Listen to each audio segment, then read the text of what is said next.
शिक्षा विभाग के फैसले पर बाल मुकुंद आचार्य का बयान सामने। 370 हटाए जाने का उत्सव मनाया जाना चाहिए, ये बाल मुकुंद आचार्य कह रहे हैं। बीजेपी के विधायक हैं, फायर ब्रांड नेता है और राजस्थान में बीजेपी की लाइन को हमेशा आगे बढ़ाते हुए दिखे हैं और यहां वो कह रहे हैं कि 370 का जश्न मनाया जाना चाहिए। आगे उन्होंने कहा कि भारत में होते हुए भारत के 2 टुकड़े दिखाए जा रहे हैं। वीर सावरकर का आजादी में बड़ा योगदान रहा है। सुनिए बाल मुकुंद आचार्य क्या कह रहे हैं। वीर सावरकर जी को कौन नहीं जानता। इस देश के आज़ादी में बड़े बड़े योगदान में से वीर सावरकर जी को भी हम याद करते हैं। ऐसे वीर सावरकर जी को हम नमन करते हैं।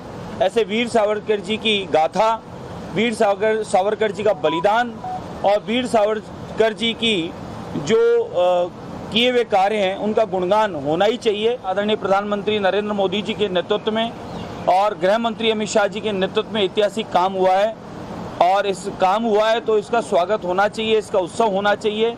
मुकुट कश्मीर हमारा मुकुट है, कश्यप ऋषि की धरती है और कश्मीर को देखने पूरी दुनिया आती है।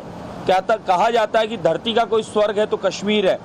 वह कश्मीर पूर्णतः मुक्त हुआ है और कश्मीर में 370 हटी है तो खुशी का दिवस है।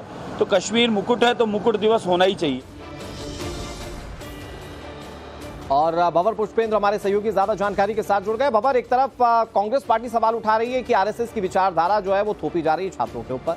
दूसरी तरफ बीजेपी बता रही है कि 370 का जश्न क्यों मनाया जाना चाहिए, वीर सावरकर पाठ्यक्रम में क्यों होना चाहिए। मौजूदा समय की राजस्थान की सियासत किस दिशा में जाती हुई है? देखिए, सियासत इस पर तेज हो गई है। अगर दोनों बयानों को हम देखें तो आप देखेंगे गोविंद सिंह डोटासरा जो कि पीसीसी चीफ हैं, उन्होंने बयान दिया कि कौन है सावरकर और फिर वो कह रहे हैं कि आरएसएस की विचारधारा थोपी जा रही है। मतलब वो जानते तो हैं कि सावरकर कौन है लेकिन जानना नहीं चाहते क्योंकि आरएसएस का उसमें सवाल खड़ा होता है, आरएसएस का उससे जुड़ाव सामने आता है। इसलिए कांग्रेस की नाराजगी सिर्फ इस बात पर है कि वो आरएसएस से जुड़े हैं। तो वहीं बाल मुकुंद आचार्य कह रहे हैं कि कौन नहीं जानता कि वीर सावरकर कौन है, उनका शौर्य, बलिदान और त्याग जो देश के लिए है वो सबको जानना चाहिए।